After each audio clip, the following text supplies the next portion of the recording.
Imagine the perfect vacation. You're sailing on a luxurious yacht through piercing blue waters.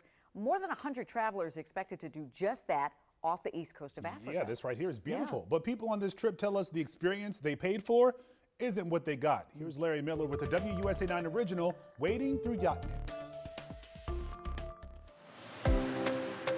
Sights and sounds like this would catch anyone's eye.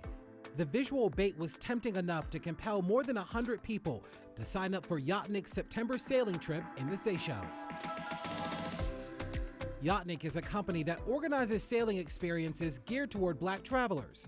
The company is owned by Jeremy Moore. And I do believe there were red flags, but you kind of like brush it off because and maybe it's not what you think it is. Makisha Wiley and Shamika Jennings both attended the trip.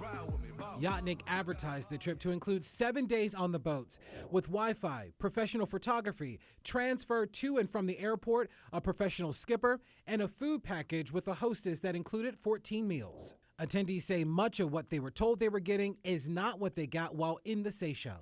Wiley got an email from Yacht'nik founder Jeremy Moore once she landed. He starts to email the group to let them know that many of the things that he had offered to us, it was no longer included. And if we wanted to have those things, we needed to pay for it. You had already paid for those things, right? Yes.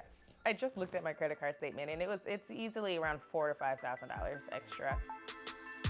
Remember, Yacht'nik advertised 14 combined meals provided by the company.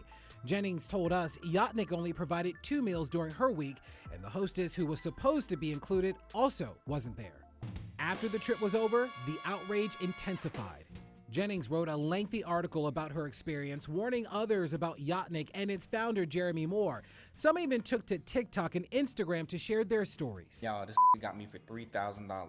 Yeah, we're good to go. We spoke with more than 50 people via Zoom who either attended the trip in the Seychelles or who have information about Yacht'nik and its founder.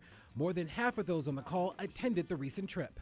You know, just respond to my emails when you get a chance. I know you saw them. Okay. Actually, I have not. The founder of Yacht'nik participated in a Q&A on Instagram with attendees from the trip, answering questions about what happened in the Seychelles. All-inclusive means all the stuff on boat, like your water, fuel, activities. So yeah, I think that I need to go back to the drawing board on that, and that's where the issue came. We all understand what all-inclusive means, and we understand what exclusions are.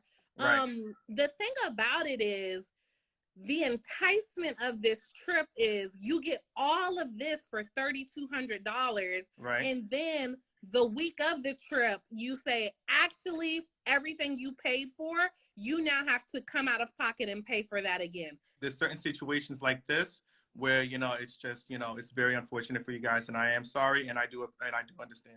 During the online conversation, Moore said he would work on refunds to the passengers, but the process for how and when those refunds would be executed wasn't clear. We requested an interview with Moore. He declined, but did provide a statement saying in part, "I'm aware of the various public statements that have been made by some of the Seychelles trip attendees and negative news articles and blogs that have been published. I am consulting with legal counsel to evaluate potential legal remedies for those false statements and the damage to both my reputation and the reputation and business of Yacht'nik." To be clear, Mr. Moore has not been charged with a crime. We did learn a complaint has been filed with the FBI, and the Connecticut Department of Consumer Protection is investigating 2 consumer complaints against the company. Yacht'nik is based in Connecticut. There's a lot more to this story, specifically what attendees say were some of the warning signs leading up to the trip. You can read it now on our website, WUSA9.com. Larry Miller, WUSA 9.